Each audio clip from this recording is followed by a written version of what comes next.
तो पहली मैं शुरुआत करती हूँ 4 पंक्तियों के साथ, जो कि इसके अंदर मैं पहले बता दूं कि जो पहली 2 लाइनें हैं वो मेरी लिखी हुई नहीं है, वो मैंने इंस्टाग्राम पे स्क्रॉल करते हुए पढ़ा था। उसके बाद की जो 2 लाइनें हैं वो मेरी लिखी हुई हैं।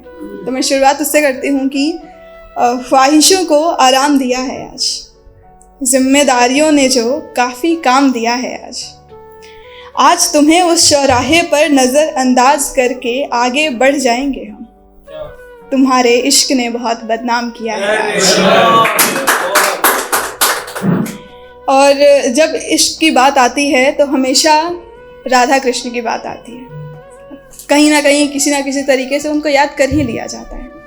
और जब कृष्ण की बात आती है तो राधा के साथ रुक्मणी और मीरा को याद किया ही जाता है।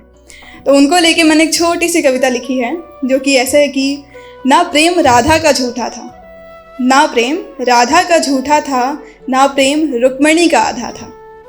कृष्ण मिले तो दोनों को, कृष्ण मिले तो दोनों को, जाने किसका प्रेम कम और किसका ज़्यादा था। मीरा ने भी खूब जताया, मीरा ने भी खूब जताया, कृष्ण को इस धरा पर बुलाया।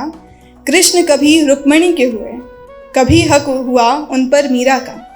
कृष्ण कभी रुक्मणी के हुए, कभी हक हुआ उन पर मीरा का। पर हर युग में हर बार, पर हर युग में हर बार उनके साथ नाम लिया सबने, तो सिर्फ राधा का। शुक्रिया। और एक कुछ लोग होते हैं ना जो घूमते रहते हैं, कुछ टाइम इस शहर में रहते हैं, कुछ टाइम उस शहर में रहते हैं। तो उनकी कहानी के ऊपर, ज़िंदगी के ऊपर एक छोटी सी कविता है, जो कि इस प्रकार है कि ज़िंदगी बहुत अजीब है, ज़िंदगी बहुत अजीब है, किसी के लिए ये बरसों से एक ही शहर में ठहरी है, और किसी के लिए ये हर लम्हा बदलती ही रहती है। किसी के लिए ज़िंदगी उस झील के पानी की तरह है जो इसमें आ तो गई, पर अब इसमें से निकलने के लिए उसे भाप बनना होगा। और किसी के लिए ये उन नदियों की तरह है जो शुरू दूर किसी पहाड़ के कोने में बर्फ़ पिघलने से हुई, और पूरी रफ्तार से अपना रास्ता खुद बनाते न जाने कितने शहर, गांव, कस्बों से गुजरती है। किसी से पूछो तो उनकी ज़िंदगी की मंजिल आसमां है, जिसे पाने के लिए वो भाप बन जाना भी कबूल करते हैं। और किसी से सुनो तो उनकी ज़िंदगी की मंजिल वो रास्ता ही है, जिसे वो पार करके समंदर की ओर बढ़ते हैं। बातें दोनों की ही बड़ी खूब लगती हैं, बातें दोनों की ही बड़ी खूब लगती है। सुनोगे तो कोई कहेगा कि ये रास्ता मेरे सामने बना है, ये शहर मैंने बसते हुए देखा है। और कोई अपने किस्सों में ये कह रहा होगा कि मैं जहाँ भी गया मैंने हर शहर को मुझे बाहें खोल अपनाते देखा है। दोनों ही बातें बड़ी खूब करते हैं, दोनों ही बातें बड़ी खूब करते हैं। कोई बह जाने से डरता है तो कोई ठहर जाने से।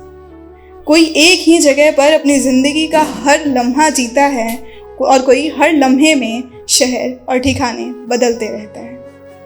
खुद को थोड़ा थोड़ा हर शहर में छोड़ आता है। शुक्रिया।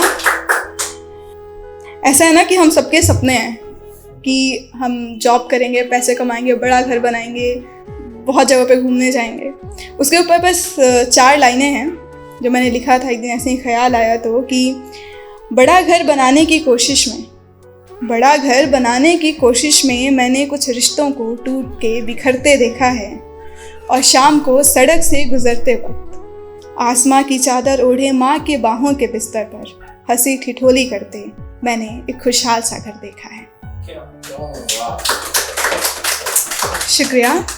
और एक और है जो काफ़ी रिसेंटली अभी मैंने लिखा है, कुछ 6 लाइनें हैं जो इश्क के ऊपर हैं। तो कुछ इस प्रकार हैं कि कागज़ की स्याही से ये कैसा सवाल कर बैठे, कागज़ की स्याही से ये कैसा सवाल कर बैठे, पढ़ने बैठे उसकी आंखें और हुस्न पर बवाल कर बैठे। हुस्न के बवाल पर ये दाव हम लगा बैठे, इश्क के फरमान की हम सभा लगा बैठे। नज़रों के शहर में हमने लफ्ज़ों से इजहार किया, नज़रों के शहर में हमने लफ्ज़ों से इजहार किया। इजाज़त बगैर देखो हम ये क्या गुनाह कर बैठे। बहुत शुक्रिया।